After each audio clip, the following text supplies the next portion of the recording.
Hello, and a warm welcome to everyone. If you're just joining us, we'll be taking as many audience questions as possible. So please submit your question in the chat box on the right-hand side of the screen, and I will feed them to our moderator. In case you have missed out, the previous session will be recorded and available later. And please continue to share the discussion on social media with the hashtag Women4Inclusion, WFG7, and Women4Business, which is the topic of our session this afternoon. Women economic empowerment benefit not just women. When women can fully contribute to the economy with their entrepreneurship, skills, talent, it strengthens communities and economies. In this panel, we will hear from leaders on how to support women's contribution, not just in the crisis, but systematically throughout our economies. To lead that conversation, I would like to welcome our moderator, Janine Libour, Chief Social Impact and Communication Officer at BET Networks. Janine will moderate our session, and Janine will herself is extremely involved in building inclusive communities to drive social impact and economic empowerment in her own organization. So Janine, the virtual floor is yours. Thank you so much, Sophie. I think I need you to introduce me and say my name like every morning, because that just lifted my spirit. So thank you. Welcome everyone to the Women4Business panel. So excited with this incredible panel that we have. So we're going to just jump right in. We have Yaz Bantafemi from Shearman and Sterling, who is with us this morning. She is the partner and co-head of International Arbitration Practice. So we'll be hearing from her. We have Charlotte Dennery, who is the CEO of BNP Paribas Leasing Services Solutions. And we have Ariel Gross Samuels from Facebook. She is the head of global business strategy and engagement. So we're going to just jump right in. I'm so excited to see you all, ladies. Please let us know first, where are you dialing in from, and how are you coping with COVID? And then we'll jump right into the conversation. We'll start with you, Yaz. Good afternoon, everyone. I'm delighted to be here. I'm speaking from Paris, where I'm confined. Things have been well, and thanks to my colleagues and my friends, so nothing to complain about, and I'm delighted to be here. Thank you for having me. Good. How about you, Ariel? Hi, everyone. I am in New York City. I was in Long Island for the last 10 and a half weeks, but then came back to the city over the weekend. So feeling good, feeling hopeful and optimistic about the future. Excellent. And Charlotte, where are you social distancing? So I'm in Paris in my apartment, and I'm locked down in my apartment, but we have started to go back to the office, and I'm trying to be in the office approximately part-time, so 2 days a week, and the rest of the time I'm staying in my apartment. Well, glad to see everyone well and healthy, and I hope our audience is well and healthy as well. I think one of the things in COVID we are all so much more cognizant of is the work that we do. How can we do the work in constrained environments? Clearly, COVID is wreaking havoc across gender lines, race lines, income lines, and it's really exacerbating the situations that were not optimal to begin with. So I kind of want to just start getting your perspective, because women-owned businesses, as we know, are particularly vulnerable in any economic downturn, and to couple an economic downturn with a pandemic really heightens the stakes. So I'd love, before we kind of get into the actions of moving forward, I'd just love to hear from each of you.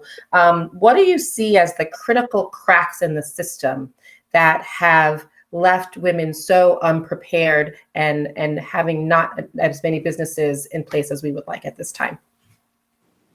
I can start with Yaz. Thank you, Janine. I'd like to address this question by 4 quick points. The first is that this is an old phenomenon with slow progress.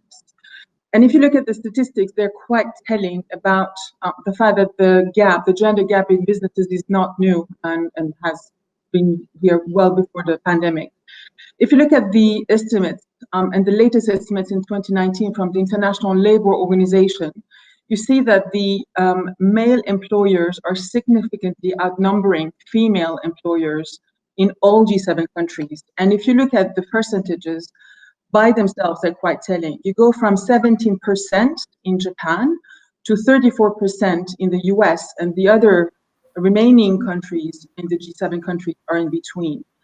And in fact, if you look at the rest of the world, the G7 countries are not doing significantly better. The same International Labour Organization figures show that in 2019, women accounted for only an average of 20% of the total number of employers worldwide. So you see that this is a phenomenon that is structurally there, and progress has been slow. The structural issue to me is also the fact that women generally tend to be looking into smaller structures and smaller businesses. So by definition, then they will be more vulnerable to crises such as the COVID-19. And Janine, you're right to refer to multiple cracks, plural, because the deficiencies in the system are many. And I will just say a few. The first is the culture in society, which is often unsupportive of women's entrepreneurship. And you add to that the fact that family and tax policies can also discourage women's participation in the labor market, including in regards to entrepreneurial activity. The problem is that women themselves also are perceiving that they lack entrepreneurship skills, and that will be an important barrier, of course, to them entering the field. And they also tend to have smaller and less effective entrepreneurial network. And that, of course, is very important when you enter into a network to create a business. And last, this is something we may discuss perhaps with Charlotte, is the access to finance in comparison with men, and to what extent there is a discrimination there, and that is important. So these cracks, we need to address them because these are the root causes of the phenomenon. And of course, and that's my last point, the COVID pandemic will have aggravated this phenomenon. We are lacking distance to know exactly how much the women businesses have been impacted by this phenomenon. But what we can be sure is because women businesses are generally, with small businesses, they will have a much more impact through the crisis than other type of businesses. So the urgency of closing the gap is really critical at this point. And thank you so much for those points. Really great. Ariel? Painting a picture of what it would look like to seal the cracks. According to the World Economic Forum, we would inject $28 trillion into the global economy over the next 5 years if we close the gender pay gap. So that's the North Star. It's a huge opportunity. There's so much runway, and it does, in fact, take all of us to unify and galvanize around that common cause. In the US alone, where I live, women control 42% of businesses. They're business owners and entrepreneurs, and yet they face greater headwinds, in part due to lack of capital and also that double burden of household care. And further, and this is particularly important now during a global pandemic, we find that women are less likely to receive funding from the Small Business Administration's Payment Protection Program, which sets them back even further. So it is incumbent on all of us to be thinking about how we can further support women in their business and entrepreneurial endeavors.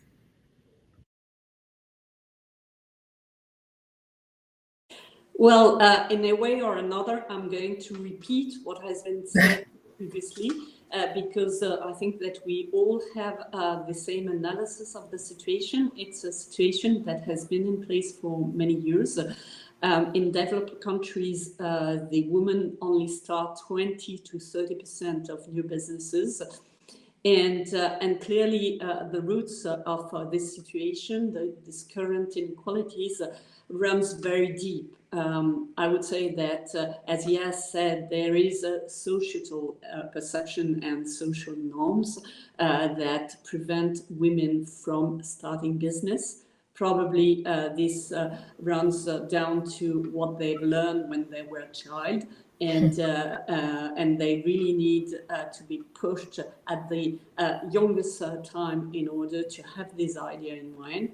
Then there is also a question of lack of confidence and feeling of kind of illegitimacy to build some new business. And as you said, yes, there is also this issue about this kind of difficulties about getting the financing, so getting the ability to convince both banks and investors to get the money they need in order to build their business. So this is why at BNP Paribas, and here I represent the whole group, but I'm more in charge of the financing of SMEs through leasing. This is why at the level of the group, we have put in place a very large list of actions in order to promote and to encourage women to start to be entrepreneur. Because if we do not do those actions and act on all the items that blocks them, we will never succeed in increasing the percentage of women that start a business. And as some of you said, it's very important to do so because it's not only a question of inequality, it's a question of global growth for the world. So it's very important. Thank you for that way you each have outlined the issue. And I love some of this, the moments, the $28 trillion gap. Like, I think that is such a great way to think of what that North Star would look like. There's so many points that I want to get into. I think the confidence element, and certainly I think everyone has realized that balancing of household duties has a particular impact. So it'll certainly be curious to see how that's reflected in the working world moving forward. But that will probably be a panel for another time, Sophie. Yes, I'd love for you to kind of lifting on the systemic issues that you mentioned. Can you talk a little bit about what public policy actions, and particularly the government's role and government procurement roles, could play here? How can the government help us get to reach some of these goals and address some of these systemic issues that we discussed? There's three ways in which governments can help, and this is something that I've really looked into in support of the Women's Forum to make recommendations to the G7 countries. So the three ways, the first is, of course, the public, the governments, the G7 governments as sovereign. They can enact laws and they can enforce them. So this is the first way to start. They've done it in relation in the past to equal pay, to parental leave policies, to minimal representations of women at board of directors.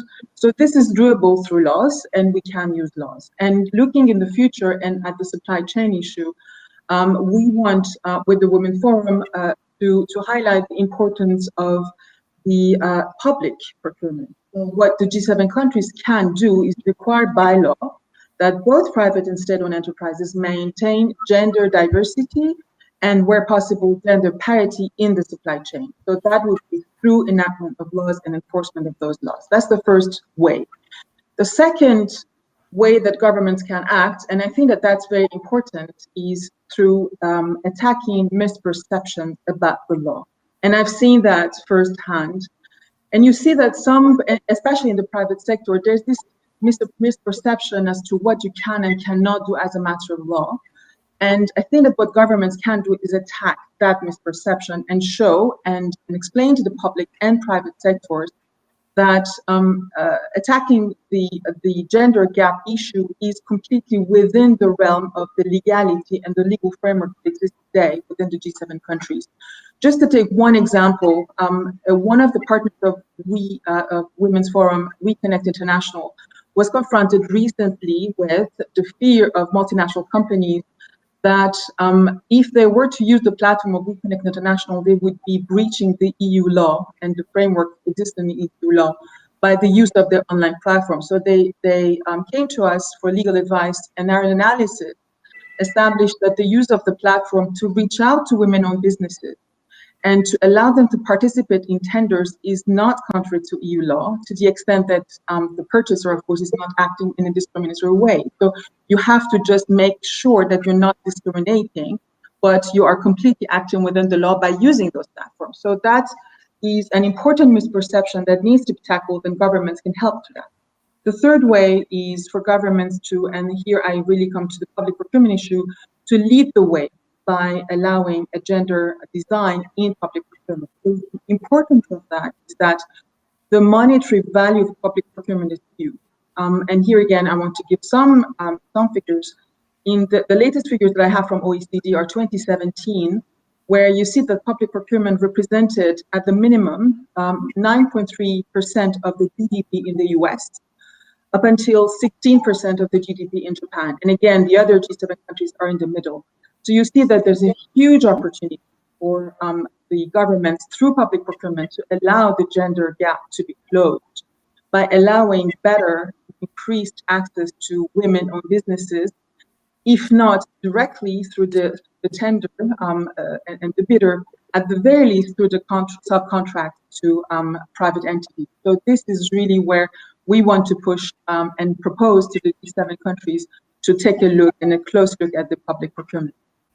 Thank you for laying that out. I think, because clearly there'll be, as always, there is a combination of what the government and public policies can do along with individual businesses. And with that, I want to switch over to Ariel on that topic. I'm curious just from your perspective, some of these issues have been laid out and just laying out those systemic cracks. But from your perspective, why is it important to prioritize women-owned businesses?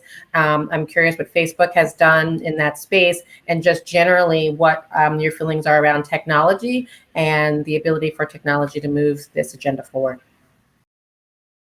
Great question. I want to start by really talking about the role that small business plays, because small business is the heartbeat of our global economy. And at Facebook, we serve over 140 million businesses around the world. And so this is part and parcel to our DNA and to our model. So what we did, particularly around this crisis, was we wanted to understand the experience of small businesses. So we launched the State of Small Business Report in partnership with the World Bank and the OECD. And we asked 86,000 business owners and affiliates about their experience. And what we learned was very saddening. It's probably not surprising given all the stats we've heard today here, but 31% said their business was operating. 28% said the biggest challenge over the next few months would be cash. And 33% of women, compared to only 25% of men, said that household labor was affecting their ability to work. So we thought about, well, what can we do to support, especially around the problems of liquidity and solvency, which is critical to bridging that gap, particularly during these lockdown times, to ensure that the businesses are able to reopen when the lockdowns lift. And a few things that we've done. One is a grant funding program. So we set aside $100 million towards 30,000 business grants in 30 markets where we operate. And specifically in the US, we set aside half of that capital to focus on minority and women-owned businesses. This was deeply intentional, and I want to underscore this point because I think it's something that's replicable, which is we intentionally secured capital specifically for women, and that was part of the success of the program. So it's $20 million that we're setting aside for that specific purpose.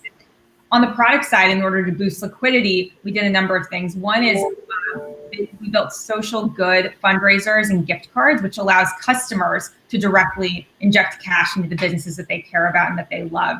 So they can donate to a fundraiser for a small business. They can buy a gift card to support a business that they would typically patronize. We also recently launched Shops, which is a commerce product on Facebook and Instagram in which businesses can upload their product catalogs and directly sell. Again, this is important because that's typically a barrier of entry. You asked about technology. Setting up a website is expensive, right? That involves both capital and time in a way that is prohibitive to many businesses. And so by providing free services to 140 million businesses, we're able to help really stimulate the economy and connect them with the customers that they care about. And I'll close by sharing a story because I think it's just a beautiful representation of how when we support women-owned businesses, we really are supporting a broader economy. This is a story of a woman named Nadia. She's a Mexican immigrant. She's married to a US Marine and needed a portable job because she was constantly moving around. And she had a passion to give back to her Mexican community. And so she started an online social retail business to sell handmade shoes and accessories from Mexican artisans. This company is called Cali & Co. She employs military spouses from across the country. She donates 100% of her profits from t-shirt sales to the Semper Fi Fund and donates shoes to women in need across the US. So it's just this beautiful circular, ethical citizen of taking the money that she gets from building her business to then give back to others and to help that economy further grow. So I think this underscores why it's so important to help women businesses and really invest. I think that the story speaks to also how women lead, generally speaking. If I can take that luxury. Charlotte, I'd love for you to speak a little bit. A lot of the conversation obviously is around financing, access to financing. You have a front row to that space, what that looks like, what BNP is doing specifically. Would love to hear, help us get through this. Yeah. So for BNP Paribas, it is absolutely crucial to support the women entrepreneurship. And we've done this for many, many years yet. I will start to talk about what we were doing before the crisis. And maybe afterward, I would give you some specific examples of what we have done through the crisis. Let's talk first of all about what we used to do in the past. The first thing that you have to know is that we are present in the whole world. And so our programs we have dedicated programs from women entrepreneurship, but they are based in the different countries. So we have some for Europe, we have some for the US, we have some for Asia, and even Morocco and Africa. That's very important because you need to adjust the type of programs that you are making for women with the different social aspects and the different organizations that you may find in the different countries. The aim of our programs is, first of all, to give to the women confidence in order to launch their business, then afterward to bring them funding, and then show them how to transform their business into a big business. So let me give you some example. One such program in France is called Connect Her. So Connect Her is a program that starts by earmarking 2 billion euro of funding that would be dedicated to women-led projects. So very important, you start to put in place a global envelope, very significant global envelope, that is going to be used only for women-led business. Then afterwards, this is not enough. As I explained, there are some barriers and we all talked about it. So it's very important to give women customized advisors through dedicated, I would say, advisors that are based, for example, for France, we have 200 specific advisors for women entrepreneurs, and they are giving them a lot of advice, talking about coaching, mentoring, information, network using, and then afterwards all the use of financial tool. But financial tool is just a small part of all what you need to do in order to bring big your business. And this is why we have those advisors that give advice for the whole chain of activity and tasks that you need to do. So that we give them all the necessary tool for them to bring their business in a high scale. And that's not enough. What is also important is to show women that they can do it. So we have developed a lot of programs that are kind of role model promotion of women. And this is what we are doing mostly through our wealth management network, where we have put in place a different type of prices, where first of all we would give price to a woman entrepreneur, then also where we would explain what are the main reasons why we have such constraints for women. And what is important to show is that, for example, in Asia, 1/3 of the wealth people, the ultra high networks, are women. So when you show those examples to the other women, then they are proud and they are thinking about, developing the same kind of business. So these are the kind of measure that we are putting in place. It's not only funding. Of course, we need funding and we have some envelope, but it's much broader, and this is what can help women through the whole process. Thank you so much, Charlotte. We're getting some great questions from the audience, and you touched on the answer to one of them, but I did something, I get my Oprah moment. So we have Jen from Netflix who asks, there's a perception that when women win, men lose, but that fact that there's $1 trillion gap from women not participating indicates that women are incremental. How can we change this false narrative? And so I love how you told the story of just having women understand what growing another women's business is, because that is changing that narrative. I wanted to get everyone's perspective on Jen's question about women. If women win, men lose. How do we feel about that? It's such a great question.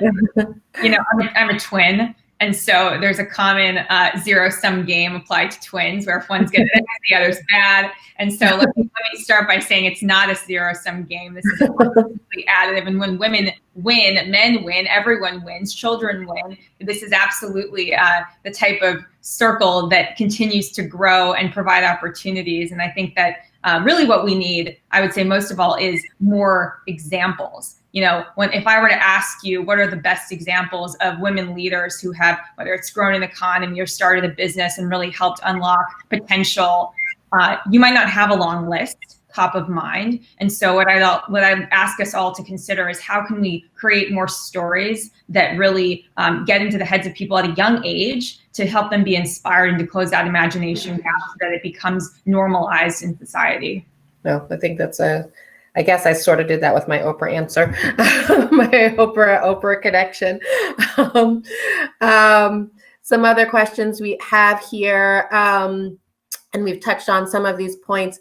Are there other steps that companies can take bringing women businesses into their supply chains? Anyone want to take that one? Yeah, as I see. Yeah, I'm happy to address this. That's what we wanted really when we worked on this with the Women's Forum, was to create the bridge between public and private, because the governments can lead the way, and that's where public procurement comes into play. And we've seen, when we worked on the We Connect International issue, that companies do want to do something, and they do want to allow the supply chain to be open to women. Simply, they're fearful of the legal framework. So I think that what we need to do is to, again, dispel the misperception. And the previous question also went to the misperception. And governments have a role there to play through campaign. I think that we can make a plan on campaigning to show how much women businesses can and do add both economically and societally, and at the same time show companies that they are completely within the framework of the laws that have been already enacted. We have the laws. It's not that we don't have them. We have them. They need to be implemented more often, better. So I think that we also need to campaign and to show the companies that this is a great goal. They can and should go there, and they should use the platforms that exist to allow more women to have access to the business and supply chain. We have the means, we just need to use them. Mm-hmm. And do you think in this moment of COVID, how will that change or impact? Will it make people, maybe women, more running towards some of these opportunities, or less? Like, how do we think that the moment of COVID is going to impact us right now, and all of the things that we've discussed in terms of the steps that can be taken? Maybe I will answer. Yeah. What I shall say is that we have lived through a total unprecedented situation, and it's very important to step back and to try to think about the lessons of this crisis. We've seen, and I think it's important, journalists have talked about it, that the countries where the COVID had been handled the best were countries where women were in charge of the country. And I think this is something that everybody will remind. So we have to think about other ways to work together. where women have more space, women are more decisive than in the previous situation, and of course we all need, the whole society need to organize itself in order to help this reach the objective. So I really believe that the crisis has changed a lot of things, and we cannot come back to how it was previously. Everybody has to put his energy in changing the situation and making things easier for women in the coming years. So maybe just to give you also an examples of what BNP Paribas has done through the crisis. Here once again I will talk about what we've done in France, but if you have probably heard about something which has been done in France, which is called prêt garanti par l'État, so guaranteed state lending. And if you look at what has been done for women, we've helped 11,000 women entrepreneurs, be they corporate, SMEs, retail company, with more than 2 billion euro of lending in order to help them go through this difficult situation. And we have to continue. This is very important to focus on the women in the coming years.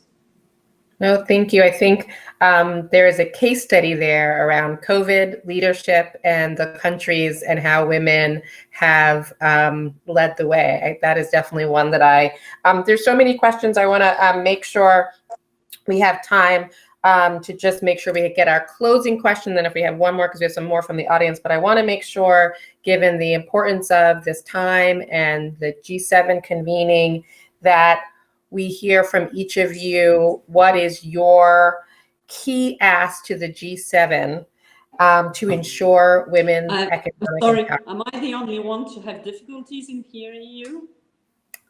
Well, I think everything is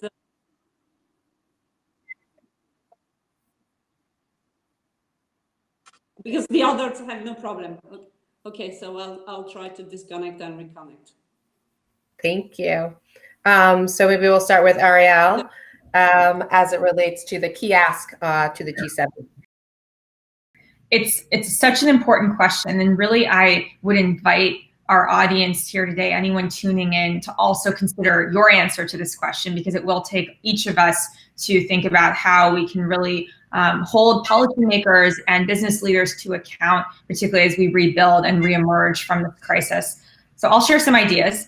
One is stimulus package funding carve out for women. Again, an intentional quota, a target specifically to fund women-owned businesses. We know that this is particularly harmful, this crisis, on women's ability to grow and have a business. So actually making sure that we carve out a solution there is critical.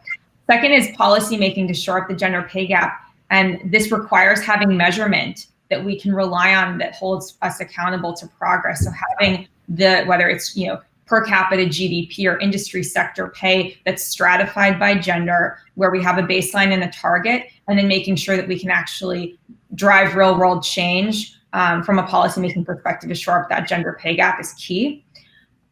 Third is board diversity, really making sure that over the next 2 years, we see parity for women on boards of directors, both in public and private sector. France has done a great job here in leading the way. In 2011, they passed a bill requiring 40% of women to take board seats. I'd love to see the rest of the G7 countries follow suit and be a lighthouse to other countries beyond that, so that we see more female leaders. And the last is paid maternity leave, because it's 2020. That just makes so much logical sense. Thank you so much, Ariel. And what a 2020 it's been. Yaz, do you want to take on our G7 asks? Yes, and because we're talking to the states themselves, and the G7 countries are convening heads of states, I think it's important to raise their awareness, which, they're aware of this, but we want to make things faster and more effective. It's to put them in front of their responsibilities and ask governments to really take action. And in this regard, I want to refer everyone back to the proposals that the Women's Forum will put to the G7 countries. There's a number of them, one in each sector, and on Women4Business, there's about 20 proposals. I will not give the 20 proposals, I will select one of them. And that one goes to the supply chain. And I want to propose that governments exclude and find ways of excluding from public and private supply chain enterprises that do not respect gender equality laws and refuse to ensure gender parity and diversity in their supply chain. This is an ambitious goal, but it's also an actionable goal. And every single one of the proposals that Women's Forum will put forward is an actionable goal, is a goal that do not involve great public spending. It is just a question of adopting the policy, implementing the policy, and being persistent in the follow-up to that policy. This is what we want to tell to the governments at the G7 level, and we hope that they will listen and that they will implement. Thank you so much, Yas. Charlotte? And maybe to conclude and to complete what has been said, I'm not going to repeat the good points that were expressed by the other panelists, because they are completely relevant. Maybe to add some points, I would add the childcare. So the governments are in charge of putting in place the appropriate childcare system that will allow the women to have time to develop their own activities and to be free of thinking about what are they going to do with their kids. There are countries where childcare are very well developed. There are other countries where it's much more difficult, where school has a limited timing, where women are usually there to take in charge the kids at 2 o'clock in the afternoon, 3 o'clock in the afternoon. So here we really need G7 government to be able to put in place the appropriate childcare system. That's the first point. Then Ariel talked about the maternity leave possibility, but I think it's also important to put in place what we have put in France in place, which is the paternity leave, because it's also a question of mindset. Men and women have to understand that they both have duties in caring with the kids, and they both are responsible for developing business. So it's not only a question of women having maternity leave, it can also be men having paternity leave to help women develop their own activities. And this is something that is easily put in place. Then, of course, I would add everything which is related to awareness, pay gap work and things like that. But it has been stated previously, so I will add nothing about it. Thank you so much. I think Sophie's ready to close us out. So I want to just thank everyone for all of the great inspiration, the great points. I think in terms of inspiration and telling great narratives about women in business, each of you are clearly your own inspirational story about being a successful woman in business. So I thank you for giving me a little lift in these COVID times. And with that, I will throw it back to Sophie. Thank you all so much. Thank you.